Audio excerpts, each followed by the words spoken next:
This is a story about music that sounds like other music. Sometimes so much like it that people will say it's stolen. So that's what this is about. People who either love a song so much that they have to honor it, or they are so lazy that they have to steal it. Let's start with one that seems super obvious. First, take a listen to this.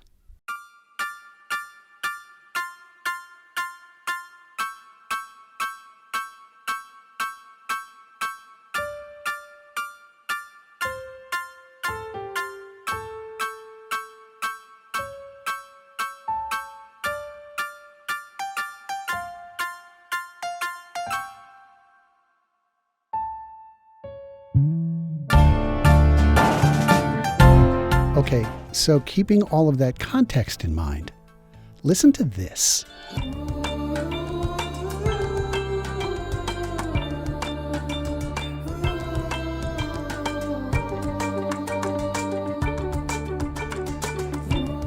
So the first one was written by this guy, and the second one was written by this guy. Now, last August, this guy did a segment on Song Exploder. He talked for almost 20 minutes about the structure, about the instruments that would evoke city streets. He talked all about this song. But you know what he never did? He never mentioned this guy. Listen again.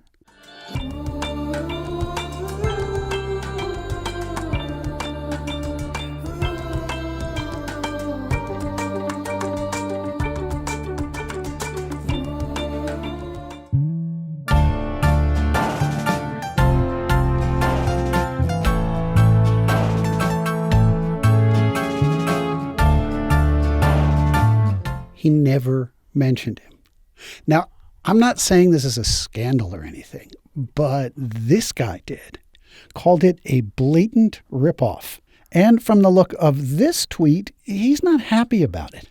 There hasn't been a lawsuit in this case, but that has happened in the past. Steely Dan, the first studio album from Becker and Fagen in 20 years. Steely Dan was Walter Becker and Donald Fagen. Their music was popular, and a lot of it was wonderful. They also wrote a lot of creepy songs. They have songs about pedophilia from the pedophile's perspective. They had a song about stalking from the stalker's perspective. They also liked to take other people's music, sometimes wholesale. This is one of their biggest early hits, Ricky Don't Lose That Number from 1974. But now listen to this, which came out 9 years earlier by Horace Silver. We'd like to continue right now with a selection that was in part inspired by our Brazilian trip. And we put it all together and wrote a little thing that we dedicated to my dad. We call it Song from My Father.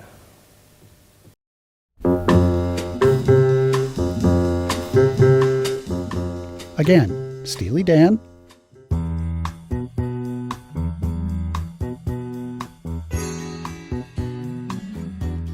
Horace Silver.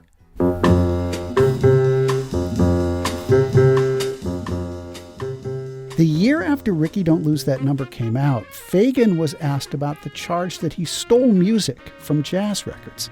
He had no defense. The people who made them are dead, he said, or they recorded them so long ago that they've been forgotten.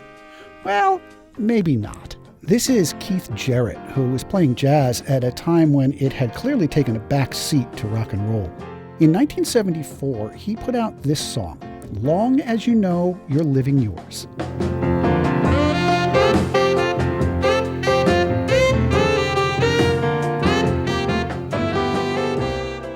Six years later, Steely Dan did it again. They had an album called Gaucho.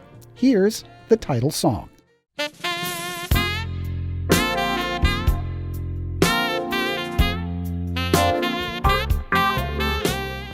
When Gaucho came out, they did an interview in Musician magazine.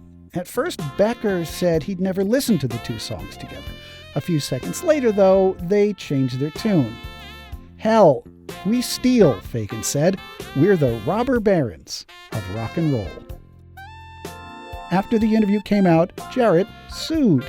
He won, and they added his name to the credits, and they paid him royalties. Now, Steely Dan was punching down, which may be why Jarrett sued. Up next, what happens when you punch up? We'll be right back.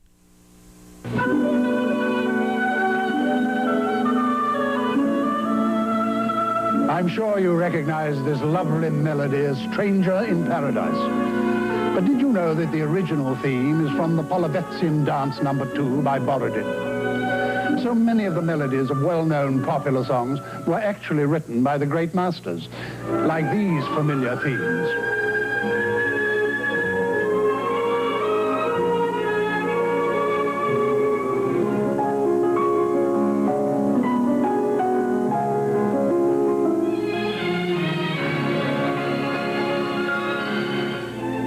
And now, all of the best-loved melodies from the classics have been gathered by Vista Marketing into a big 4-record collection.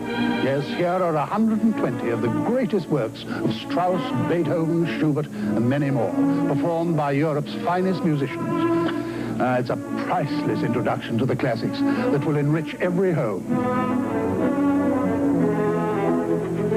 But there's a great deal more. You also get this special collection of piano masterpieces, 30 of the most beautiful melodies ever composed for the keyboard. Yes, now you can get 150 of the world's greatest music masterpieces, all for only $12.98. This collection is also available on 8-track cartridges and cassettes for only $15.98. Yes, here's a unique opportunity to own a complete library of the world's most beautiful music. Here's how to order yours. To order, call 1-800-228-2221. Receive almost $3 in COD charges plus postage by sending $12.98 for the records, $15.98 for tapes, to Classics. Box 6677, Chicago, Illinois, 60680. What you learn from that old commercial, which I think is from the 1960s because that guy played Mr. French on Family Affair in 1966. What you learn is that sometimes people steal songs and no one really cares.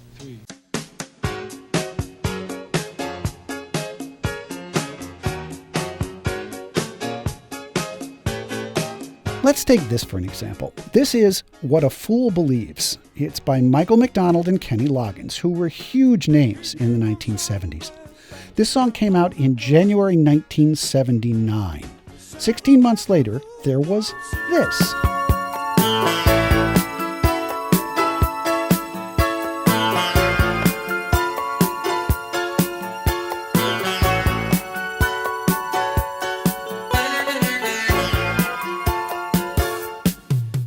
This is Robbie Dupree. The song is called Steal Away. I worked at my college radio station when this song came out. We used to call it Steal a Song. An LA Times critic called it a blatant, wimpy ripoff of the original. Why don't we steal away? Why don't we steal away into the night? This blog from 2012 sums it up best. It sounds exactly like What a Fool Believes. But see, the brilliance of it is it doesn't sound exactly like What a Fool Believes. Go ahead, name the one melodic element that is directly stolen. You got nothing. He points out that at 2:08, it even sounds like Michael McDonald is singing the backup vocals. No second chances tonight. Why don't we steal away?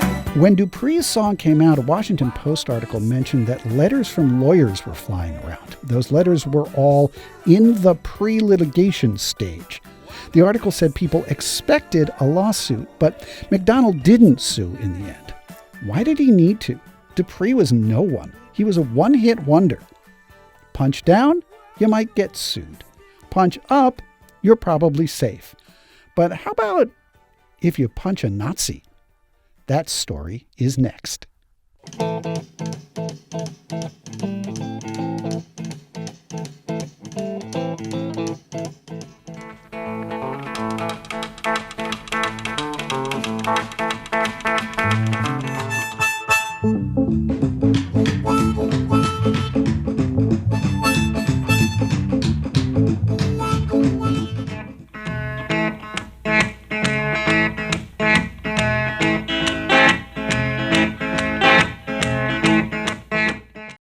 The last example is about a song from one of the best-loved movies ever, and it involves a Nazi. The Hollywood Reporter published this article on March 6th. That's Judy Garland in the picture.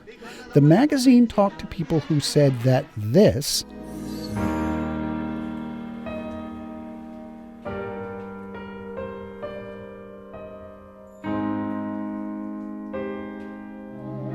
was originally plagiarized from this.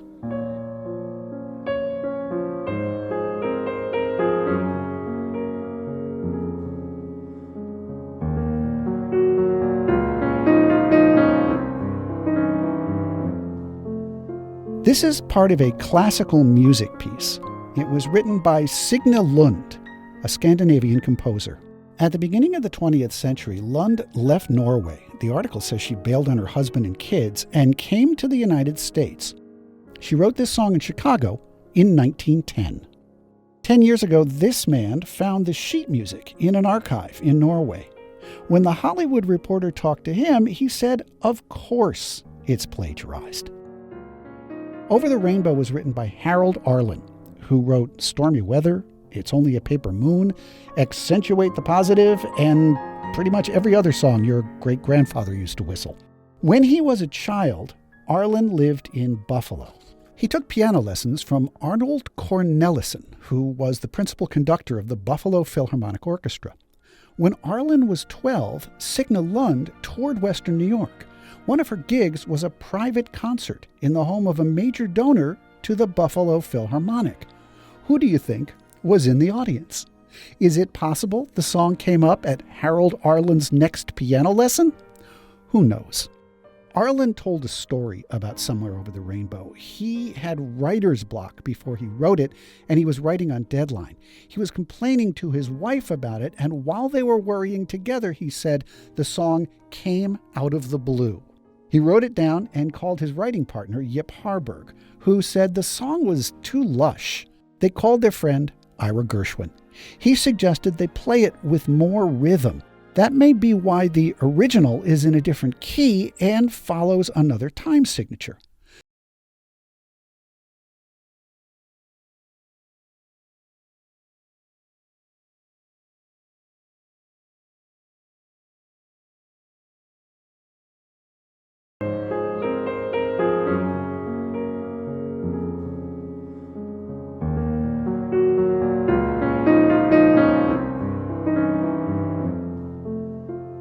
The magazine talked to Stephen Schwartz, who wrote Godspell. He also wrote Wicked, which, if you don't know, is about what's going on in Oz before Dorothy shows up. I'll teach you the proper poise when you talk to boys. Little ways to flirt your glance. Ooh, I'll show you what shoes to wear, how to fix that hair. Everything that really counts to be popular. Schwartz said his personal view is that it isn't plagiarized. He said it's more likely that Arlen heard it as a child and kept it in his head as part of the palette of songs that he drew from. Somewhere Over the Rainbow won the Oscar for Best Song in 1939. Signe Lund became a Nazi sympathizer during World War II. As a result, after the war, she was banned and her music was not allowed to be played. The magazine also talked to Michael Feinstein. He had a great quote to close this all out. He said, "Plagiarism is copying without inspiration. Inspiration is plagiarism without getting caught."